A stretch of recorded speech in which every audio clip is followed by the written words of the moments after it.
श्री स्वामी समर्थ. जय जय स्वामी समर्थ. श्री विष्णू सहस्रनाम. ओम नमो भगवते वासुदेवाय पुरुषोत्तमाय. शान्ताकारं भुजगशयनं पद्मनाभं सुरेशं विश्वाधारं गगनसदृशं मेघवर्णं शुभांगं लक्ष्मीकान्तं कमलनयनं योगिभिर्ध्यानगम्यं वन्दे विष्णुं भवभयहरं सर्वलोकैकनाथम्.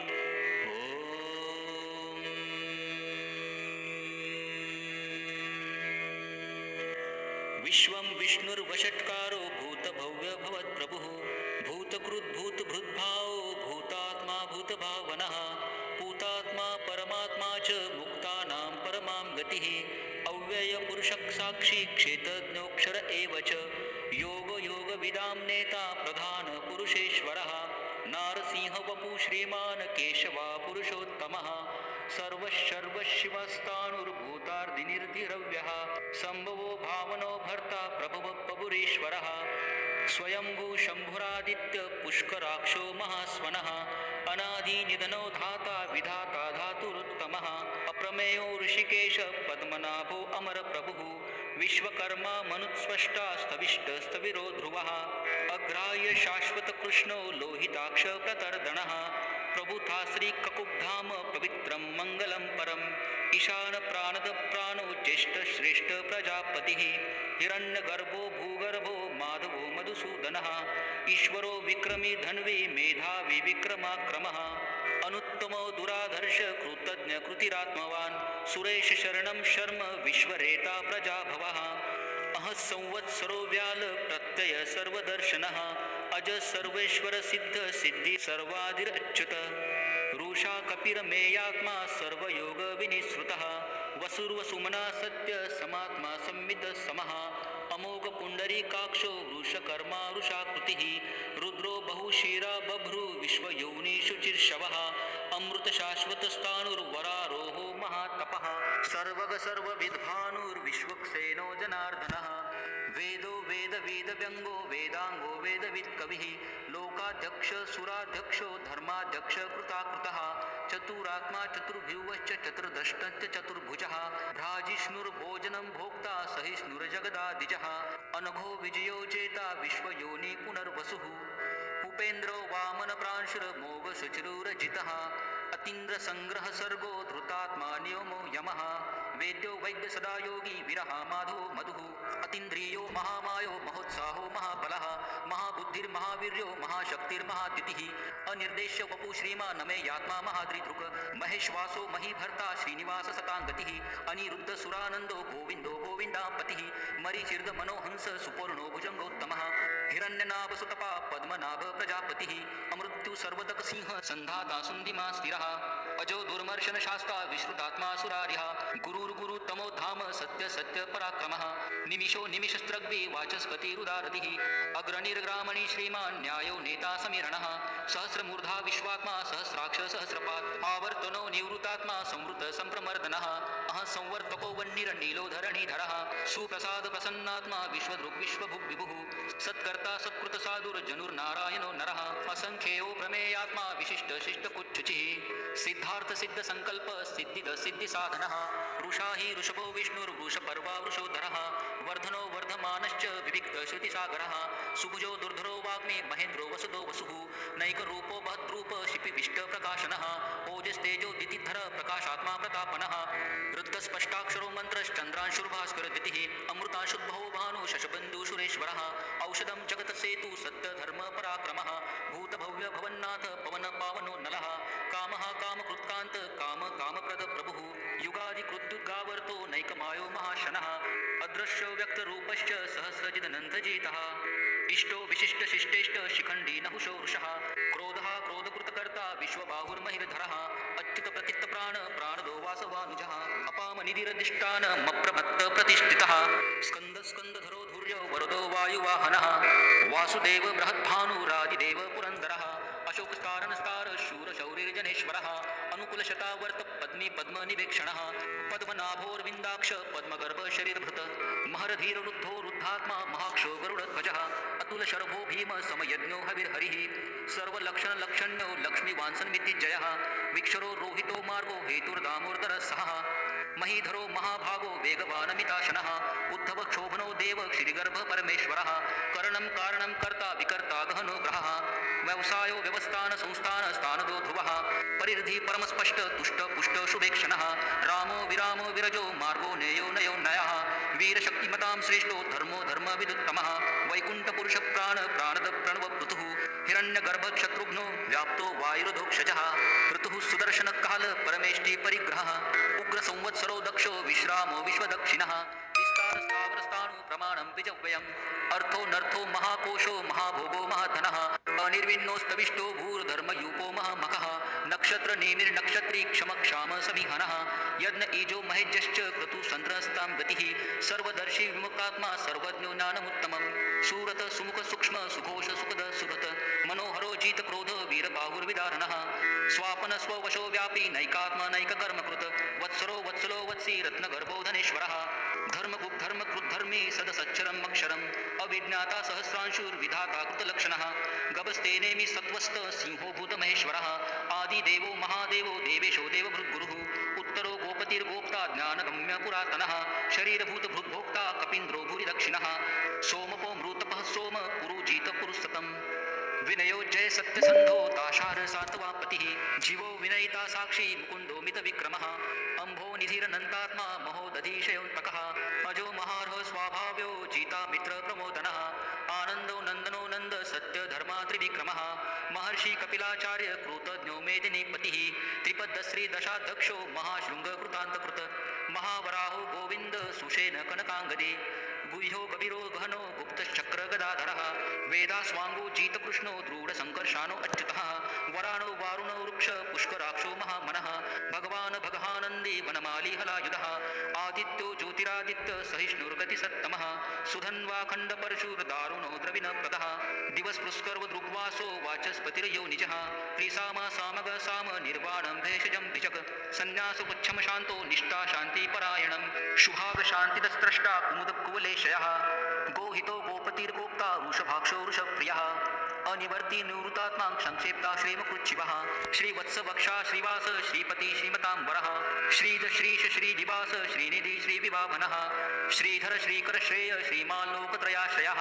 स्वक्ष स्वंग शतानन्दो नन्दिर्ज्योतिर्गणेश्वरः विदितात्मा विधेयात्मा सत्कीर्ति छिन्न संशयः उदीर्ण सर्वतश्चक्षुर्निश शाश्वत स्थिरः भूषयो भूषणो भूतिर्विशोकशोकनाशनः अर्चिष्मान नचितो कुम्भो विशुद्धात्मा विशोधनः अनिरुद्धो प्रतिरथ प्रद्युम्नो मितविक्रमः कालनेमी निहावीर शौरी शूरजनेश्वरः त्रिलोकात्मा त्रिलोकेश केशव केशिहा हरिः कामदेव कामपाल कामिकान्त कृतागमः अनिर्देश्य वपुर्विष्णुर्वीरो नन्तो धनञ्जयः ब्रह्मण्यो ब्रह्मकृत ब्रह्मा ब्रह्म विवर्धनः ब्रह्मवेद ब्राह्मणो ब्रह्मी ब्रह्मज्ञो ब्राह्मणप्रियः महाक्रमो महाकर्मा महातेजा महोरगः महाकर्तुर्महायज्वा महायज्ञो महाहविः स्तव्यस्तव प्रियस्तोत्रं स्तुतिस्तोतारणप्रियः पूर्णपुरीता पुण्यकीर्तिरनामयः मनोजवस्तीर्थकरो वसुरेता वसुप्रदः वसुप्रदो वासुदेवो वसुर्वसुमनाहविः सद्गति सत्कृति सत्ता सद्भूति सत्परायणः शूरसेनो यदुश्रेष्ठ सन्निवास सुयामुनः भूतवासो वासुदेव सर्वासुनीलयो नलः दर्पः दर्पदो तृप्तो दुर्धरोथा पराजितः विश्वमूर्तिर्महामूर्तिर्दीप्तमूर्तिर्मूर्तिमान् अनेकमूर्तिर्व्यक्त शतमूर्तिशताननः एको नैकसवक्किं यत्तत्पद्मनुत्तमं लोकबन्धुर्लोकनाथो माधवो भक्तवत्सलः सुवर्णवर्णो हेमाङ्गो वरागच्छन्दनागदे विरहा विषमशून्यो कृता शिरच्चलश्चलः अमानि मानदो मान्यो लोकस्वामी त्रिलोकधृक् सुमेधा मेधजो धन्य सत्यमेधाधराधरः तेजो रुषो द्युतिधरः सर्वशस्त्रभूताङ्वरः प्रग्रहो निग्रहो व्यग्रो नैकशृङ्गो गदाग्रजः चतुर्मूर्तिश्चतुर्बाहुश्चतुर्व्यूहश्चतुर्गति चतुरात्मा चतुर्भावश्चतुर्वेद विदेकपात् समावर्तो निवृतात्मा दुर्जयो दुरतिक्रमः दुर्लभो दुर्गमो दुर्गो दूराभासो दुरारिः शुभाङ्गो लोकसारङ्ग सुतन्तुस्तन्तुवर्धनः इन्द्रकर्मा महाकर्मा कृतकर्मा कृतागमः उद्भव सुन्दर सुन्दो रत्ननाभ सुलोचनः अर्को वाजसनशृङ्गी जयन्त सर्वविजयी सुवर्णबिन्दुरक्षोभ्य सर्ववागीश्वरेश्वरः महार्धो महागर्तो महाभूतो महानिधिः कुमुद कुंदर कुंद पर्जन्य पावनो नीलः अमृताशो मृत्वपु सर्वज्ञ सर्वतो मुखः सुलभ सुवृता सिद्ध शत्रुजिश्चत्रुतापनः न्यग्रोधोदुम्बरो अश्वत्थश्च चानुरान्ध्र निषूदनः सहस्राची सप्तजिह् सप्तैधा सप्तवाहनः अमूर्तिर्रणवो चिन्त्यो भयकृन्दयनाशनः अनुर्बृहत्कुशस्थूलो गुणभ्रू निर्गुणो महान् अद्रुत स्वद्रुत स्वास्य प्राग्वंशो वंशवर्धनः भारभूत कथितो योगी योगीश सर्वकामदः आश्रम श्रमण क्षाम सुपर्णो वायुवाहनः धनुर्धरो धनुर्वेदो दण्डो दमयता दमः अपराजित सर्वसहो नियन्ता नियमो यमः सत्त्ववान् सात्विक सत्य सत्य धर्म परायणः अभिप्राय प्रियार्होर्ह प्रियकृत्येति वर्धनः विहाय सगतिर्ज्योति सूरचिर्हुत भुग्विभुः रविर्विरोचन सूर्य सविता रविलोचनः अनन्तो हूत भूद्भोक्ता सुखदो नैकजोग्रजः अनिर्विन्न सदामर्षि लोकाधिष्ठनमद्भुतः सनात् सनातन्तम कपिल कपिरव्ययः स्वस्तिद स्वस्ति कृत्वस्ति स्वस्ति भुक् स्वस्ति दक्षिणः औरद्र कुण्डली चक्री विक्रमूर्जित शासनः शब्दातीग शब्दसः शिशिर शर्वरीकरः अक्रूर पेशलो दक्षो दक्षिण क्षभिनाम्बरः विद्वत्तमो वीतभय पुण्यश्रवण कीर्तनः उत्तरणो दुष्कृतिः पुण्यो दुःस्वप्ननाशनः विरहा रक्षण संतो जीवन पर्यवस्थितः अनन्तरूपो अनन्तश्री अर्जित मन्युर्भयापहः चतुरस्रो गभीरात्मा विदिशो व्यादिशो दिशः अनादिर्भूर्भुवो लक्ष्मी सुविरो रुचिराङ्गदः जननो जन्मजन्मादि भूमि भीम पराक्रमः आधार निलयो धाता पुष्पहास प्रजागरः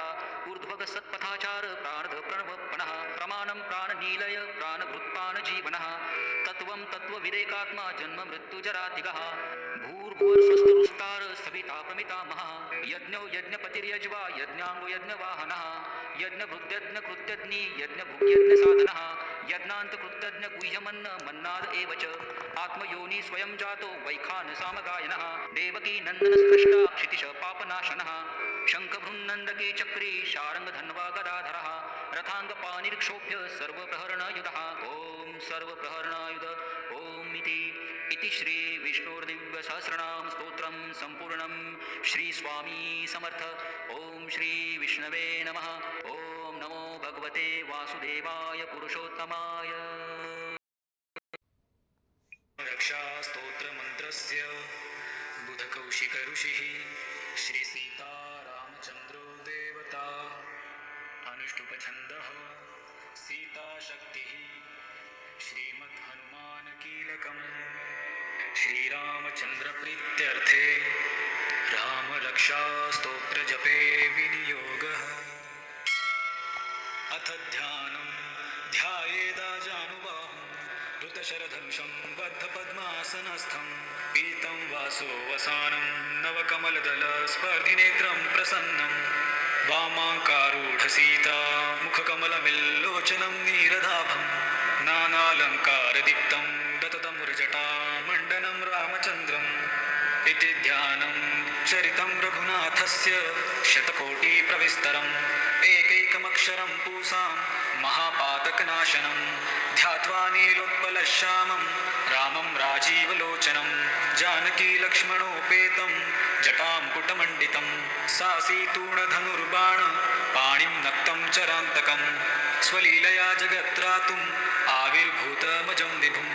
रामरक्षां पठेत् प्राज्ञः पापघ्निं सर्वकामदां शिरो मे राघवः पातु भालं दशरथात्मजः कौसल्येयो दृशो पातु विश्वामित्रप्रियः श्रुति घ्राणं पातु मखत्राता मुखं सौमित्रिवत्सलः जिह्वा विद्यानिधिः पातु कण्ठं भरतवन्दितः स्कन्धौ दिव्यायुधः पातु भुजौ भग्नेशकार्मुकः करौ सीतापतिः पातु हृदयं जामदग्न्यजित् मध्यं पातु खरध्वंसी नाभिं जाम्बवदाश्रयः सुग्रीवेशः कटी पातु सक्थिनी हनुमत्प्रभुः ऊरू रघुत्तमः पातु रक्षः कुलविनाशकृत् जानुनी सेतुकृत् पातु जङ्घे दशमुखान्तकः पादो विभीषणश्रीदः पातु रामोऽखिलं वपुः एतां रामबलोपेतां रक्षां यः सुकृति पठेत् सचिरायुः सुखी पुत्री विजयी विनयी भवेत् पातालभूतलौ व्योम चारिणश्चद्मचारिणः न द्रष्टुमपि शक्तास्ते रक्षितं रामनामभिः रामेति रामभद्रेति रामचन्द्रेति वा स्मरन् नरो न लिप्यते पापैर्भुक्तिं मुक्तिं च विन्दति जगज्जैत्रेकमन्त्रेण रामनाम्नाभिरक्षितं यः कण्ठे धारये तस्य करस्थः सर्वसिद्धयः वज्रपञ्जरनामेदं यो राम कवचं स्मरेत् अव्याहताज्ञ सर्वत्र लभते जयमङ्गलम् आदिष्टवान्यथा स्वप्ने राम रक्षामि मां हरः तथा लिखितवान् प्रातः प्रबुद्धो बुधकौशिकः आरामः कल्पवृक्षाणां विरामः सकलापदाम् अभिरामस्त्रीलोकानां रामः श्रीमान् सनः प्रभुः तरुणोरुपसम्पन्नो सुकुमारो महाबलो पुण्डरीकविशालाक्षो चिरकृष्णाजिनाम्बरौ फलमुलाशिनो दान्तो तापसौ ब्रह्मचारिणौ पुत्रो दशरथस्येतो भ्रातरौ रामलक्ष्मणौ शरण्यो सर्वसत्त्वानां श्रेष्ठौ सर्वधनुष्मतां रक्षः कुलनिहन्तारो त्रायेतान्नो रघुत्तमौ आतसज्जधनुषा विशुस्पृशा वक्षया शुगिनी सङ्गसङ्गिनो रक्षणाय मम रामलक्ष्मणावग्रतः पथि सदैव गच्छताम् सन्नद्धः कवची खड्गी चापबाणोधरो युवा गच्छन्मनोरथोऽस्माकं रामः पातु स लक्ष्मणः रामो दाशरथी शूरो लक्ष्मणानुचरो बली काकुत्स्थः पुरुषः पूर्णः कौसल्येयो रघुत्तमः वेदान्तवैद्यो यज्ञेशः पुराणपुरुषोत्तमः जानकीवल्लभः श्रीमान् रमेय पराक्रमः इत्येतानि जपे नित्यं मद्भक्तः श्रद्धयान्वितः अश्वमेधाधिकं पुण्यं सम्प्राप्नोति न संशयः रामं दुर्वादलश्यामं पद्माक्षं पीतवाससं स्तुवन्ति नामभिर्दिव्येर्न ते संसारिणो नरः रामं लक्ष्मणपूर्वजं रघुवरं सीतापतिं सुन्दरं काकुत्स्थं करुणार्णवं गुणनिधिं विप्रप्रियं धार्मिकं राजेन्द्रं सत्यसङ्घं दशरथतनयं श्यामलं शान्तमूर्ति वन्दे लोकाभिरामं रघुकुलतिलकं राघवं रावणारिं रामाय रामभद्राय रामचन्द्राय वेधसे रघुनाथाय नाथाय सीताय पतये नमः श्रीराम राम रघुनन्दन राम राम श्रीराम राम भरताग्रज राम राम श्रीराम राम रणकर्कश राम राम श्रीराम राम शरणं भव राम राम श्रीरामचन्द्रचरणो मनसा स्मरामि श्रीरामचन्द्रचरणो वचसा गृणामि श्रीरामचन्द्रचरणो शिरसा नमामि श्रीरामचन्द्रचरणो शरणं प्रपद्ये माता रामो मत्पिता रामचन्द्रः स्वामी रामो मत्सखा रामचन्द्रः सर्वस्वं मे रामचन्द्रो दयालुर्ज्ञानं जाने नैव जाने न जाने दक्षिणे लक्ष्मणो यस्य वामे तु जनकात्मजा पुरतो मारुतिर्यस्य तं वन्दे रघुनन्दनं लोकाभिरामं रणरङ्गधीरं राजीवनेत्रं रघुवंशनाथं कारुण्यरूपं करुणाकरन्तं श्रीरामचन्द्रं शरणं प्रपद्ये मनोजवं मारुततुल्यवेगं जितेन्द्रियं बुद्धिमतां वरिष्ठं वातात्मजं वानरयूथमुख्यं श्रीरामदूतं शरणं प्रपद्ये कूजन्तं राम रामेति मधुरं मधुराक्षरम् आरुह्यः कविताशाखां वन्दे वाल्मीकिकोकिलम् आपदामपहर्तारं दातार सर्वसम्पदां लोकाभिरामं श्रीराम भूयो भूयो नमाम्यहं भर्जनं भवबीजानां मर्जनं सुखसम्पदां तर्जनं यमदूतानां राम रामेति गर्जनं रामो राजमणिः सदा विजयते रामं रमेशं भजे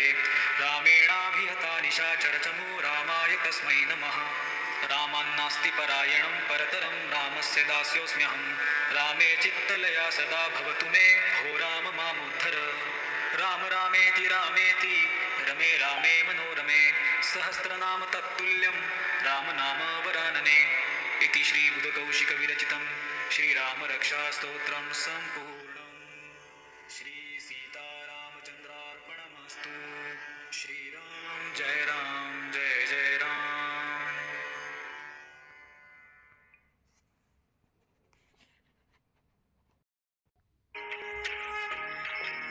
भीमरूपी महारुद्रा वज्र हनुमान मारुति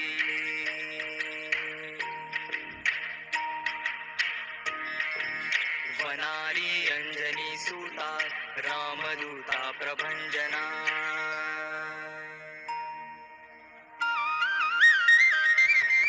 भीमरूपी महारुद्रा वज्र हनुमान मारुती वनारी अंजनी सुता रामदूता प्रभंजना महाबळी प्राणदाता सकळा उठवी बळे सौख्यकारी दुःखहारी भूत वैष्णव गायका दीनानाथा हरी रूपा सुंदरा जगदंतरा पाताळ देवता हंता भव्य सिंदूर लेपना लोकनाथा जगन्नाथा प्राणनाथा पुरातना पुण्यवंता पुण्यशीळा पावना परितोषका ध्वजांगे उचले बाहू आवेशे लोटला पुढे काळाग्नी काळ रुद्राग्नी देखता कापती भये ब्रह्मांडे माईले नेणो आवळे दंतपंगती नेत्राग्नी चालिल्या ज्वाळा धृकुटी काठिल्या बळे उच्छते मुरडिले माथा किरीटी कुंडले बरी सुवर्णकटिका सोटी घंटा किंकिणी नागरा ठकारे पर्वता ऐसा नेटका सडपातळू चपळांग पाहता मोठे महाविद्युल्लते परी कोटीच्या कोटी उड्डाणे झेपावे उत्तरेकडे मंद्राद्री सारिका द्रोणू क्रोधे उत्पाटीला बळे आणिला मागुतानेला आला गेला मनोगती मनासी टाकिले मागे गतिसी तुळना नसे अणुपासोनी ब्रह्मांडा एवढा होत जातसे तयासी तुळना कोठे मेरु मंदार धातुटे ब्रह्मांडा भोवते वेळे वज्रपुच्छ करू शके तयासी तुळना कैची ब्रह्मांडी पाहता नसे आरक्त देखिले डोळा ग्रासिले सूर्यमंडळा वाढता वाढता वाढे भेदिले शून्य मंडळा धन धान्य पशुवृद्धी पुत्र पौत्र समग्रही पावती रूप विद्यादी स्तोत्र पाठे करुनिया भूत प्रेत संबंधादी रोग व्याधी समस्तही नासती तुटती चिंता आनंदे भीमदर्शने हे धरा पंधरा श्लोकी लाभली शोभली बरी दृढ देहो निसंदेहो संख्या चंद्रकला गुणे रामदासी अग्रगण्यो कपिकुळासी मंडणू रामरूपी अंतरात्मा दर्शने दोषनासती इति श्रीरामदासाकृत संकट निरसनं मारुति स्तोत्रं सम्पूर्णम्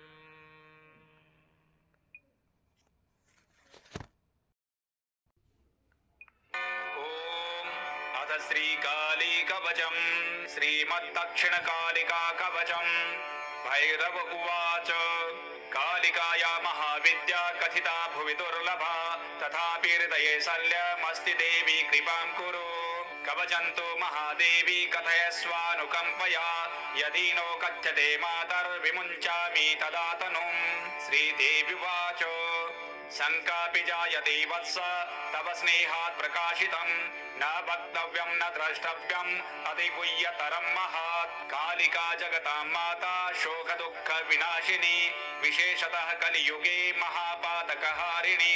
काली मे पुरतः पातु पृष्ठतश्च कपालिनी कुल्ला मे दक्षिणे पातु कुरुकुल्ला तथोत्तरे विरोधिनी शिरः पातु विप्रचित्ता तु चक्षुषी उग्रा मे नाशिकां पातु कर्णौ चोग्रप्रभामता वदनं पातु मे दीप्ता नीला च चिबुकं सदा घनाग्रीवां सदा पातु बलाका बाहुयुग्मकं मात्रा पातु करद्वन्द्वं वक्षो मुद्रा सदावतु मिदा पातु स्तनद्वन्द्वं योनिमण्डलदेवता ब्राह्मी मे जठरं पातु नाभिं नारायणी तथा उरु माहेश्वरी नित्यं चामुण्डा पातु लिङ्गकं कौमारी च कटिं पातु तथैव जानुयुग्मकम् अपराजिता च पादौ मे वाराहि पातु चाङ्गुलीन् सन्धिस्थानं नारसिंही पत्रस्था देवतावतु रक्षाहीनं तु यत्स्थानं वर्जितं कवचेन तु तत्सर्वं रक्ष मे देवी कालिके घोरदक्षिणे ऊर्ध्वमतस्तथा दिक्षु पातु देवी स्वयं वपुः हिंस्रेभ्यः सर्वदा पातु खादकञ्च जलाधिकात् दक्षिणा कालिका देवी व्यापकत्वे सदावतु इदं कवचमज्ञात्वा यो जपेत् देव दक्षिणां न पूजा फलमाप्नोति विघ्नस्तस्य पदे पदे कवचेनावृतो नित्यं यत्र यत्रैव गच्छति तत्र तत्राभयं तस्य न क्षोभं विद्यते क्वचित् इति श्रीकालीकुल सर्वस्वे कालिकवचं सम्पूर्णम्।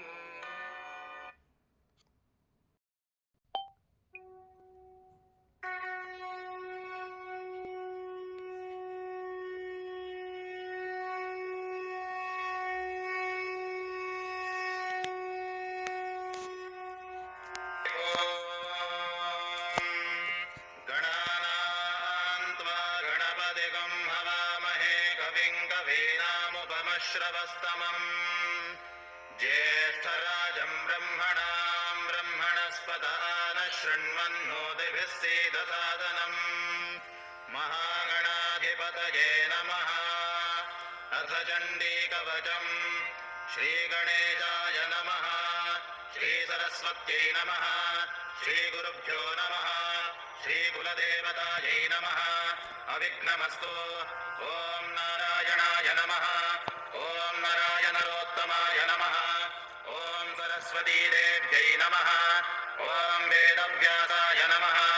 अस्य श्रीचण्डीकवचस्य ब्रह्मा ऋषिः अनष्टोच्छन्दः चामुण्डा देवता अङ्गन्यासोक्तमातरो बीजम् दिग्बन्धदेवतास्तत्त्वम् श्रीजगदम्बा प्रीत्यर्थे सप्तशती पाठाङ्गजपे विनियोगः। ॐ नमः चण्डिकायै। ॐ मार्कण्डेय उवाच ॐ यद्गुह्यं परमल्लोके सर्वरक्षाकरं नृणाम् यन्न कस्यचिदाख्यातं तन्मे ब्रूहि पितामह। ब्रह्मोवाच अस्ति गुह्यतमं विप्र सर्वभूतोपकारकम् देव्यास्तु कवचं पुण्यं दक्षिणश्व महामुने। प्रथमं शैलपुत्रीति द्वितीयं ब्रह्मचारिणी तृतीयं चन्द्रघण्टेति कूष्माण्डेति चतुर्थकम् पञ्चमं स्कन्दमादेति षष्ठं कात्यायनीति च सप्तमं कालरात्रिश्च महागौरीति चाष्टमम् नवमं सिद्धिदात्री च नवदुर्गा प्रकीर्तिताः। उक्तान्नेतानि नामानि ब्रह्मणैव महात्मना अग्निना दह्यमानस्तो शत्रुमध्ये गतोरणे विषमे दुर्गमे चैव भयाताः शरणं गताः तदेशाञ्जायते किञ्चिदशुभं रणसङ्कटे नापतन्तस्य पश्यामि शोकदुःखभयं नहि यैस्तु भक्त्या श्रुता नूनं तेषां सिद्धिः प्रजायते। प्रेतसंस्थातु चामुण्डा वाराही महिषासना ऐन्द्रीगजसमारूढा वैष्णवी गरुडासना माहेश्वरी वृषारूढा कौमारी शिखिवाहना ब्राह्मी हंससमारूढा सर्वाभरणभूषिता नानाभरणशोभाढ्या नानारत्नोपशोभिताः दृश्यन्ते रथमारूढा देव्यः क्रोधसमाकुलाः शङ्खं चक्रं गदां शक्तिं हलं च मुसलायुधम् केटकं तोमरं चैव परशुम्भाजमेव च कुन्तायुधं त्रिशूलं च शारङ्गायुधमुत्तमम् दैत्यानां देहनाशाय भक्तानामभयाय च धारयन्त्यायुधानीर्थं देवानां च हिताय वै महाबले महोत्साहे महाभयविनाशिनी त्रायिमां देवि दुष्प्रेक्षे शत्रूणां भयवर्धिनी प्राज्ञां रक्षतु मामैन्द्री आग्नेयामग्निदेवता दक्षिणेव तु वाराही नैऋत्यां खड्गधारिणी प्रतीच्यां वारुणी रक्षेद्वायम्भ्यां मृगवाहिनी उदीच्यां रक्ष कौबेरी ईशान्यां शूलधारिणी ऊर्ध्वं ब्रह्माणि रक्षेदधस्ताद् वैष्णवी तथा एवं दशदिशो रक्षेत् चामुण्डा शववाहना जया मे अग्रतस्तातो विजयास्तात् पृष्ठतः अजिता वामपार्श्वेदो दक्षिणे चापराजिता शिखां मे ज्योतिनी रक्षेतु मामूर्ध्नि व्यवस्थिता मालाधरी ललाटे च भ्रुवो रक्षेत यशस्विनी त्रिनेत्रा च भ्रुवोर्मध्ये यमघण्टा च नासिके शङ्किनी चक्षुषोर्मध्ये श्रोत्रयोर्द्वारवासिनी कपोलो कालिका रक्षेत् कर्णमूले तु शाङ्करी नासिकायां सुगन्धा च उत्तरोष्ठे च चण्डिका अधरे च मृतकला जिह्वायां च सरस्वती दन्तान् रक्षत कौमारी कण्ठमध्ये तु चण्डिका चण्डिकां चित्रघण्टा च महामाया च तालुके कामाक्षी शिवकं रक्षेत् वाचं मे सर्वमङ्गला ग्रीवायां भद्रकाली च पृष्ठवंशे धनुर्धरे नीलग्रीवा मयिकण्ठे नलिकाण्डलकोपरे खड्गदारिण्यभो स्कन्धो बाहू मे वज्रधारिणे हस्तयोर्दण्डिनी रक्षेदम्बिका चाङ्गुली तथा नखान् शूलेश्वरी रक्षेत् कुक्षौ रक्षेन्नलेश्वरी स्तनो रक्षेन्महालक्ष्मीर्मनःशोकविनाशिनी हृदयं ललिता देवी उदरं शूलधारिणी नाभौ च कामिनी रक्षेत् गुह्यं गुह्येश्वरी तथा कट्यां भगवती रक्षेज्जानुनी विन्ध्यवासिनी भूतनाथा च मे ब्रह्मे ऊरो महिषवाहिनी जङ्घे महाबला प्रोक्ता सर्वकामप्रदायिनी तुल्फयोर्नारसिंही च पादौ चामिततेजसी पादाङ्गुली श्रीर्मे रक्षेत् पादातस्थलवासिनी नखान्दौष्ट्राक्षराणि च केशाश्चैवोर्ध्वकेजने रोमकूपे च कौबेरी त्वचं भागीश्वरी तथा रक्तमज्जावतामांसान्यस्तिमेधांसि पार्वती अन्त्राणि कालरात्रिश्च पित्तं च मुकुटेश्वरी पद्मावती पद्मकोशे कफे चूडामणिस्तथा ज्वालामुखे नखज्वाला अवेद्या सर्वसन्धिषु शुक्रं ब्रह्माणि मे रक्षेत् छायां छत्रेश्वरी तथा अहङ्कारं मनोबुद्धे रक्ष मे धर्मचारिणी प्राणापानो तथा व्यानं समानो दानमेव च यशः कीर्तिं च लक्ष्मीं च सदा रक्षतु वैष्णवे गोत्रमिन्द्राणि मे रक्षेत् पशून् मे रक्ष चण्डिके पुत्रान् रक्षेन्महालक्ष्मीर्भार्यां रक्षतु भैरवी मार्गं क्षेमकरी रक्षेत् विजया सर्वदा स्थिता रक्षाहीनं तु यस्थानं वर्जितं कवचेन तु तत्सर्वं रक्ष मे देवी जयन्ती पापनाशिनी पदमेकं न गच्छेत्तु यदीच्छेच्छुपमात्मनः कवचेनावृतो नित्यं यत्र यत्राधिगच्छति तत्र तत्रार्थलाभश्च विजयः सार्वकामिकः ययं कामयते कामं तन्तं प्राप्नोति निश्चितं परमैश्वर्यमतुलं प्राप्स्यते भूतले पुमान् निर्भयो जायते मर्त्यः सङ्ग्रामेष्वपराजितः त्रैलोक्ये तु भवेत् पूज्यः कवचेनावृतः पुमान् इदं तु देव्याः कवचं देवानामपि दुर्लभम् यः पठेत् त्वयतो नित्यं त्रिसन्ध्यं श्रद्धयान्वितः दैवी कला भवेत् तस्य त्रैलोक्येऽपि पराजितः जीवेत् वर्षशतं सागरमपमृत्युविवर्जितः नश्यन्ति व्याधयः सर्वे लूता विस्फोटकादयः स्थावरङ्गङ्गमं वापि कृत्रिमं चापि यद्विजम् आविचाराणि सर्वाणि मन्त्रयन्त्राणि भूतले भूचराखेचराश्चैव जलजाश्चोपदेशिकाः सहजाकुलजामाला शाकिनी डाकिनी तथा अन्तरिक्षजराघोरा डाकिन्यश्च महाबलाः ग्रहभूतपिशाचाश्च यक्षगन्धर्वराक्षसाः ब्रह्मराक्षलवेदालाः कूष्माण्डाभैरवादयः नश्यन्ति दर्शनात् तस्य कवचे हृदि संस्थिते मानोन्नतिर्भवेद्राद्यस्तेजो वृद्धिकरं परम् यशसा वर्धते सोऽपि कीर्तिमण्डितभूतले जपे सप्तशतीं चण्डीं कृत्वा तु कवचं पुरा यावद्भूमण्डलं धत्ते सशैलवनकाननम् तावत्तिष्ठति मेदिन्यां सन्ततिः पुत्रपौत्रिके देहान्ते परमं स्थानं यत्सुरैरपि दुर्लभम् प्राप्नोति पुरुषो नित्यं महामाया प्रसादतः वाराहपुराणे हरिहरब्रह्मविरचितं देव्याः कवचम् अस्य श्री अर्गला स्तोत्रमन्त्रस्य विष्णुर्षिः अनुष्टुप्छन्दः श्रीमहालक्ष्मीर्देवता श्रीजगदम्बा प्रीतये सप्तशती पाठाङ्गजपे विनियोगः ॐ नमश्चण्डिकायै ॐ मार्कण्डेय उवाच ॐ जयन्ती मङ्गलाकाली भद्रकाली कपालिनी दुर्गा क्षमा शिवा धात्री स्वाहा स्वदा नमोऽस्तुते जय त्वं देवि चामुण्डे जय भूतापहारिणी जय सर्वगते देवी कालरात्रि नमोऽस्तुते मधुकैटवविद्रावी विधातृवरदे नमः रूपं देहि जयं देहि यशो देहि द्विषो देहि महिषासुरनिर्नाश विधातृवरदे नमः रूपं देहि जयं देहि यशो देहि द्विषो देहि रक्तबीजवधे देवी चण्डमुण्डविनाशिनी रूपं देहि जयं देहि यशो देहि द्विषो देहि शुम्भस्यैव निशुम्भस्य धूम्राक्षस्य च मर्दिनी रूपं देहि जयं देहि यशो देहि द्विषो देहि वन्दिताङ्घ्रियुगे देवी सर्वसौभाग्यदायिनी रूपं देहि जयं देहि यशो देहि द्विषो देहि अचिन्त्यरूपचरिते सर्वशत्रुविनाशिनी रूपं देहि जयं देहि यशो यशोदेहि द्विजोदहि नदेभ्यः सर्वदा भक्त्या चण्डिके दुरितापहे रूपं देहि जयं देहि यशोदेहि द्विजोदहि स्तुवद्भ्यो भक्तिपूर्वं त्वां चण्डिके व्याधिनादिनि रूपं देहि जयं देहि यशोदेहि द्विजोदहि चण्डिके सततये त्वामर्जयन्ति भक्तितः रूपं देहि जयं देहि यशोदेहि द्विजोदहि देहि सौभाग्यमारोग्यं देहि देवि परं सुखम् रूपं देहि जयं देहि यशोदेहि द्विजोदहि विदेहि द्विजतां नाशं विदेहि बलमुच्चकैः रूपं देहि जयं देहि यशोदेहि द्विजोदहि विदेहि देवि कल्याणं विदेहि परमां श्रियं रूपं देहि जयं देहि यशोदेहि द्विजोदहि सुरासुरशिरोरत्नानि कृष्णचरणेऽम्बिके रूपं देहि जयं देहि यशोदेहि द्विजोदहि विद्यावन्तं यशस्वन्तं लक्ष्मीवन्तं जनं कुरु रूपं देहि जयं देहि यशोदेहि द्विजोदहि प्रचण्डदैत्यदर्पघ्ने चण्डिके प्रणदाय मे रूपं देहि जयं देहि यशोदेहि द्विजोदहि चतुर्भुजे चतुर्वक्त्र संस्तुते परमेश्वरि रूपं देहि जयं देहि यशोदेहि द्विजोदहि कृष्णेन संस्तुते देवी शश्वद्भक्त्या त्वमम्बिके रूपं देहि जयं देहि यशोदेहि द्विजोदहि हिमाचलसुतानाथ संस्तुते परमेश्वरि रूपं देहि जयं देहि यशोदेहि द्विजोदहि इन्द्राणीपति सद्भावा पूजिते परमेश्वरि रूपं देहि जयं देहि यशोदेहि द्विजोदहि देवि प्रचण्डदोर्दण्ड दैत्यदर्पनिशोदिनि रूपं देहि जयं देहि यशोदेहि द्विजोदहि देवि भक्तजनोद्दामा दत्तानन्दोदयेऽम्बिके रूपं देहि जयं देहि यशोदेहि द्विजोदहि पुत्रान् देहि धनं देहि सर्वकामाक्षरेहि मे रूपं देहि जयं देहि यशोदेहि द्विजोदहि पत्नी मनोरमान् देहि मनोवृत्तानुसारिणीं तारिणीं दुर्गसंसार सागरस्य कुलोद्भवाम् इदं स्तोत्रं पठित्वा तु महास्तोत्रं पठेन्नरः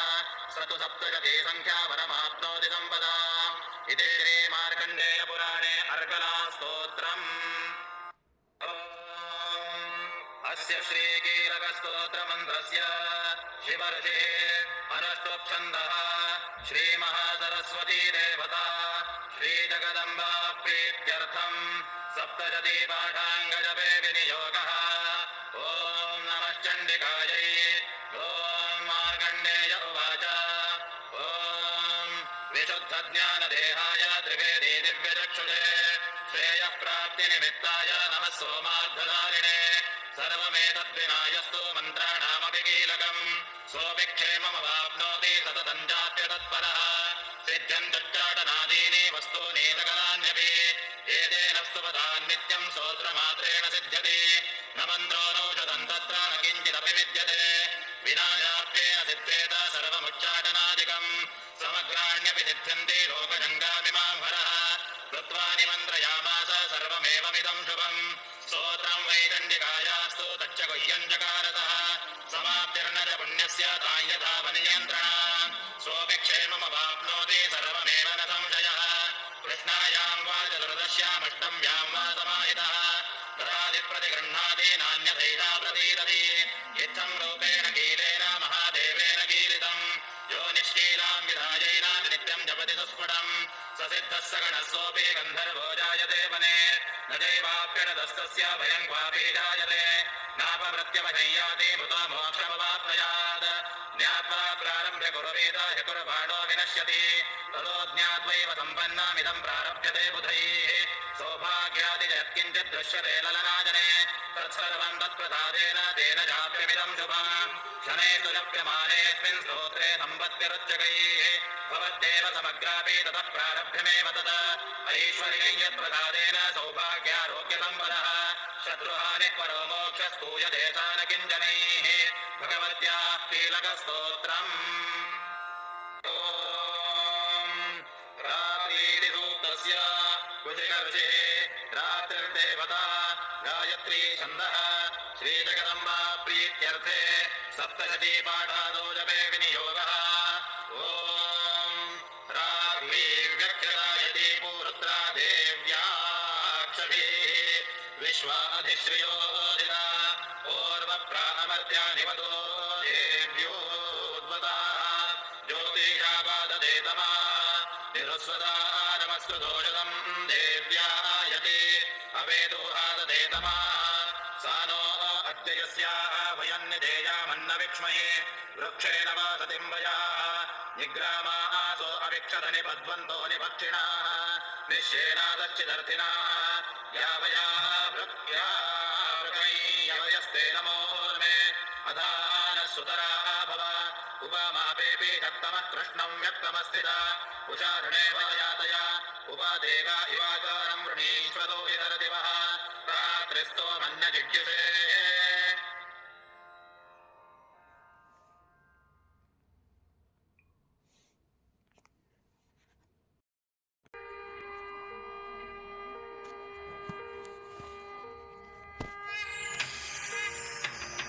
देवराज सेव्यमान पावनं कृपङ्कजं व्यालयज्ञसूत्रबिन्दुशेखरं कृपाकरं नारदादियोगिवृन्दवन्दितं दिगम्बरं काशिकापुराधिनाथ कालभैरवं भजे भानुकोटिभास्वरं भवब्धितारकं परं नीलकण्ठमीप्सितार्थदायकं त्रिलोचनं कालकालमम्बुजाक्षमक्षिशूलमक्षरं काशिकापुराधिनाथ कालभैरवं भजे कालभैरवं भजे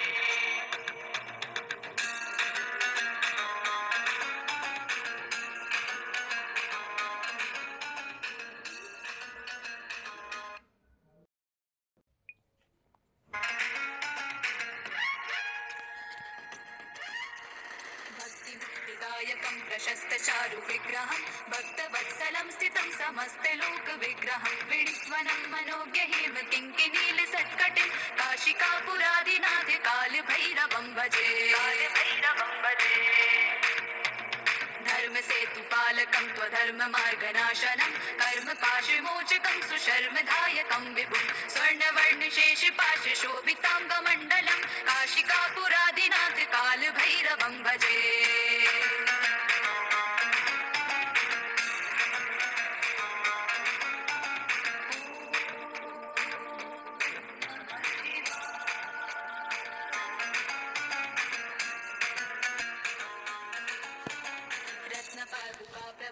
रत्नपादुकाप्रभाभिरामपादयुग्मकं नित्यमद्वितीयमिष्टदैवतं निरञ्जनं मृत्युदर्पनाशनं करालदंशमोक्षणं काशिकापुराधिनाथ कालभैरवं भजे कालभैरवं भजे अट्टहास भिन्न पद्मजाण्डकोश सन्ततिं दृष्टि वीडियो कॉल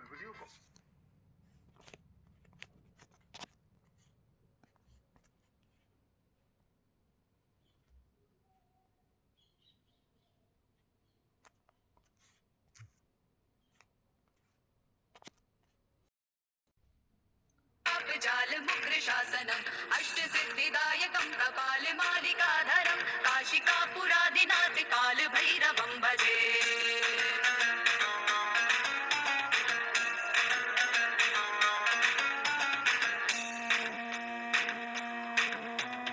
भूतसङ्घनायकं विशालकीर्तिदायकं काशीवासलोकपुण्यपापशोधकं विभुं नीतिमार्गकोविदं पुरातनं जगत्पतिं काशिकापुराधिनाथ कालभैरवं भजे कालभैरवं भजे कालभैरवाष्टकं पठन्ति ये मनोहरं ज्ञानमुक्तिसाधनं विचित्रपुण्यवर्धनं शोकमोहदैन्यलोभकोपतापनाशनं प्रयान्ति कालभैरवं विसन्निधिं नराध्रुवं काशिकापुराधिनाथ कालभैरवं भजे